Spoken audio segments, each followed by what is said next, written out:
दिल्ली में आयोजित राष्ट्रीय स्वयंसेवक संघ बा आरएसएस शतवार्षिकी समारोह में मुख्य अतिथि भाव में प्रधानमंत्री नरेंद्र मोदी जोग देथिले। मोदी डॉक्टर अंबेडकर अंतर्जातीय केंद्र में आयोजित समारोह में एक स्वतंत्र भाव में डिजाइन करा जायतिबा डाक टिकेट एवं 100 टंकार एक स्मारकी मुद्रा उन्मोचन करिसेंती।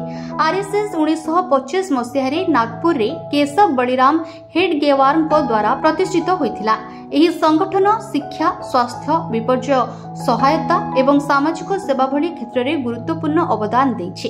मोदी द्वारा उन्मोचित होइथिबा डाक टिकट एवं स्मारकी मुद्रा एही अवदान प्रतीक एवं संगठनर सेवा को सम्मानित करे। उन्मोचित होइथिबा डाक टिकट विशेष गुरुत्व रहिछि। प्रधानमंत्री मोदी कहिसेंति जे मुद्रा रे गोटे पार्श्व जातीय प्रतीक एवं अन्य पार्श्व सिंह उपरे बसिथिबा मुद्रा रे भारत मातार एक चमत्कार प्रतिछवि रहिछि, जहांको सम्मुखरे आरएसएस स्वयंसेवक मानी भक्ति सहित प्रणाम करुथिबार देखिबाकू मिलुछि। भारतीय मुद्रा रे प्रथम थर पई भारत मातार प्रतिछवि मुद्रित होइछि।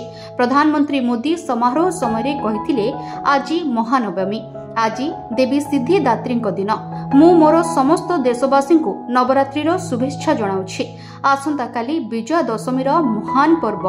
अन्याय उपरे न्यायर विजय, मिथ्या उपरे सत्यर विजय, अंधार उपरे आलोकर विजय। विजया दशमी हेउछि भारतीय संस्कृतिर एही धारणा एवं विश्वासर एक कालजयी घोषणा। ब्यूरो रिपोर्ट, चर्चा न्यूज।